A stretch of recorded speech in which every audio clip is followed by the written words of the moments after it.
এই যে চলে এলাম ঠাকুরঘরে। তো ঠাকুরঘরে এসে আগে ঠাকুরের ড্রেসগুলো চেঞ্জ করে, চাদর চেঞ্জ করে ঠাকুরদেরকে বসিয়ে দিয়েছি। আর ফুল মালাগুলো সব আলাদা আলাদা পাত্রে গুছিয়ে নিয়েছি। এখন ঠাকুরদেরকে আগে গুছিয়ে নেব, দেন হচ্ছে ওদেরকে ভোগ দেব। তো মালাগুলো আজকে খুব বেশি ভালো হয়নি। আমি কালকে যেহেতু বাজারে গেছিলাম তখনই নিয়ে এসেছিলাম, আজকের জন্য ওয়েট করিনি, তাহলে বেলা হয়ে যাবে। তাই ঠাকুরকে ভোগে দিয়েছি মিষ্টি আর ফল, আর আরতি করে ঠাকুরের পুজো কমপ্লিট করে ফেললাম। তো গুড মর্নিং বন্ধুরা, কেমন আছেন সবাই? সাহা সেশন ফ্যামিলির নতুন আরও একটি ব্লগে আমি আপনাদের সবাইকে স্বাগত জানাই। আজকে আমার মেয়ের শুভ জন্মদিন। হাঁটি হাঁটি পা পা করতে করতে সেই ছোট্ট মেয়েটি কখন যে এত বড় হয়ে গেল, যখন ভাবতে থাকি তখন কীরকম যেন ঘোর লাগা একটা কাজ করে। মনে হয় এই তো সেদিন জন্মালো, এই তো সেদিন হসপিটালে ছিলাম, এই তো সেদিন বাড়ি আনা হলো। তারপরে আস্তে আস্তে বড় হতে থাকলো, অন্নপ্রাশন করলাম, বছর বছর জন্মদিন হয়, তার সাথে ওঠা পড়া সব কিছু চলতেই থাকে। তো যাই হোক, সবাই আশীর্বাদ করবেন আমার মেয়েকে। ওর যে স্বপ্নটা ও দেখে, সেই স্বপ্ন নিয়ে যেন ও এগিয়ে যেতে পারে। তো পুরো ব্লগটা দেখতে থাকুন, আশা করি আপনাদের সবাইকার ভালো লাগবে। আর আমি পুজো করে চলে এসেছিলাম রান্নাঘরে সকালের টিফিন করতে। সকালের টিফিনে ওর ফেভারিট হচ্ছে লুচি আর আলুর চচ্চড়ি। তো ওটাই করে ওকে খেতে দিয়ে দিয়েছিলাম, ওর বাপিও খেয়ে গেছে। আর এখন আমি দুপুরে রান্না করছি, এখানে হচ্ছে আলুর দম করব, তাই আলুটা ভাজতে বসিয়েছি।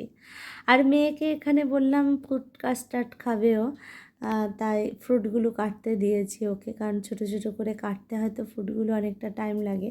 তো ওখানে কাটছে, আর এই পাশে আমি পায়েস বসিয়েছিলাম, পায়েসটাও হয়ে গেছে।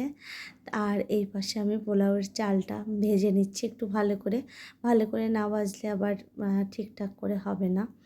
আর তারপরেই হচ্ছে পনিরটা ভেজে নেব। তো পনিরটা ভাজতে বসিয়ে আমি এর মধ্যে নিয়ে নিয়েছি চারমগজ, একটু পোস্ত আর কাঁচা লঙ্কা, এটাকেও পেস্ট করে নিলাম। নিয়ে রান্না কমপ্লিট হয়ে গেছে। এখন আমি করছি ফ্রুট কাস্টার্ড, তার জন্য আমি নিয়ে নিয়েছি। আর দুধটাকে ভালো করে ফুটিয়ে নিয়ে তার মধ্যে দিয়ে দিলাম পরিমাণ মতো চিনি। চিনিটা খুব বেশি দিলে কাস্টার্ডটার টেস্টটা থাকে না। আর এখানে কাস্টার্ড পাউডার, তার সঙ্গে একটুখানি হালকা জল দিয়ে গুলে নেব।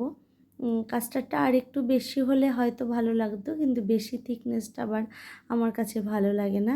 এবার এটা ওই চিনি আর দুধের মিশ্রণের মধ্যে ঢেলে দিয়ে অনেকক্ষণ করে নাড়তে হবে, যাতে ঘন হয়ে যায় আর হচ্ছে লামস না আসে। তো সেইভাবে একটুখানি নাড়তেছিলাম। তো এবার ভালো করে নেড়ে চেড়ে একটু যখন থিকনেসটা বেড়ে যাবে, তার মধ্যে আমি বিভিন্ন রকম ফ্রুট যেগুলো মেয়ে কেটেছিল, সব নরম ফ্রুটগুলোই রয়েছে, সেইগুলোকে এখন দিয়ে দেবো এর মধ্যে। তো এখানে অনেক রকমের ফ্রুট ছিল, আপেল, আঙ্গুর, দু রকমের, পেয়ারা, খেজুর, আর তারপরে বেদানা, আপেল, কলা রকমের ফ্রুটসগুলোই প্রায় ছিল। এবার এগুলো দিয়ে ভালো করে এবার নেড়ে চেড়ে আর একটুখানি থিকনেস হলে নামিয়ে নিয়েছি। আর উপরে একটু কালারফুল লাগার জন্য কিছুটা বেদানার দানা উপরে ছড়িয়ে দিয়েছি। ওর মধ্যে একটু কাজু কিশমিশও দিয়েছিলাম। তো এটা খেতে ভীষণ টেস্টি হয়, করে দেখবেন আপনারা, ভালো লাগবে। আর মেয়েকে এখন দুপুরের খাবারটা দিয়ে দিয়েছি। ভেবেছিলাম 5 রকম ভাজাতে একটু পনিরের ভাজাটা রাখবো, কিন্তু ভুলে গেছিলাম, তাই 4 রকম ভাজা হয়েছে। আর এটা আলুর দম, এটা পনির করেছিলাম পোস্ত, চারমগজ আর দই দিয়ে, এটাও বেশ খেতে ভালো হয়। আর চাটনি, পায়েস, এই ছিল আজকের দুপুরের মেনুতে। ও সরি, এর সাথে কাস্টার্ডটাও ছিল। তো কাস্টার্ডটা তো দেখলেনই, মেয়ে একটুখানি খেয়ে দেখেছিল, বেশ ভালো হয়েছিল খেতে। এবার ওকে এখন খেতে দিয়ে দিচ্ছি।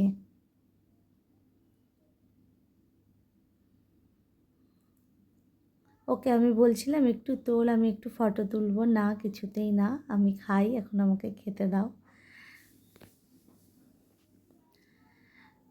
তো খাওয়া দাওয়া শেষ করে চলে এসেছি সন্ধ্যাবেলা, এখন কেক কাটবে। আর এখন এখানে হচ্ছে স্পার্কেলটা জ্বালিয়ে দিয়েছে, আর ওর ছোটদা হচ্ছে ফটো তুলে দিচ্ছে বোনকে। বিশেষ কোনো লোকজন নেই বলে খুব সামান্য ঘরোয়াভাবেই হচ্ছে, একদম বাইরের কেউ নেই। Happy birthday to you, happy birthday you.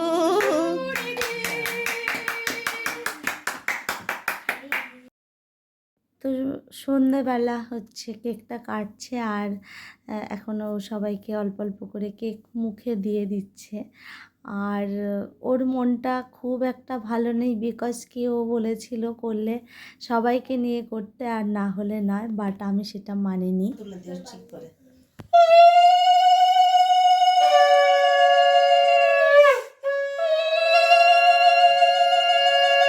এদিকে তাকাস, চোখটা নিচে যাবে।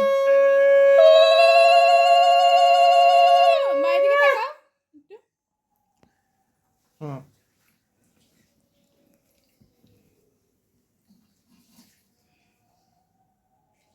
চুল সাবধান।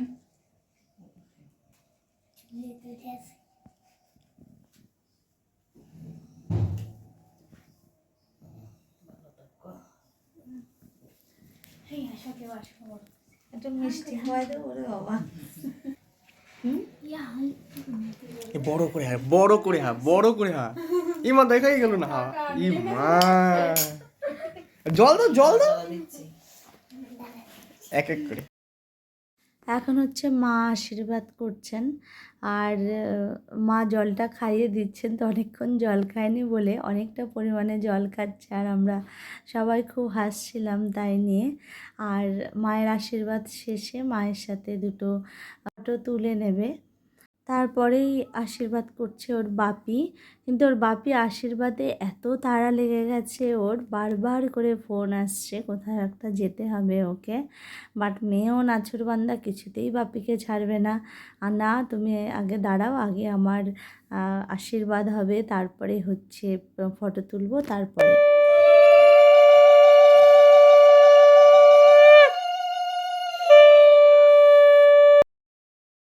তো ওর পিসির আশীর্বাদ শেষে ও হচ্ছে ওর পিসির সঙ্গে একটু ফটো তুলবে, তারপরে ওর বাপির সঙ্গে ফটো তুলছে। কিন্তু ভাই কিছুতেই ওকে ছাড়ছে না, পা দিয়ে ঠেলছিল, তাই তাড়াতাড়ি করে আবার ভাইকে কোলে নিয়ে নিয়েছিল। ওর হচ্ছে অধিকার ভোটটা সব থেকেই বেশি। শুভম জড়সড় হয়ে বসে রয়েছে, ও হচ্ছে বড়দা এই বাড়ির, আর আমার মেয়ে হচ্ছে বড়দি। এই হচ্ছে ব্যাপার। আর তারপরে হচ্ছে আমার সাথে একটুখানি ফটো সেশন চলছে, তারপরে আমি ওকে আশীর্বাদ করব।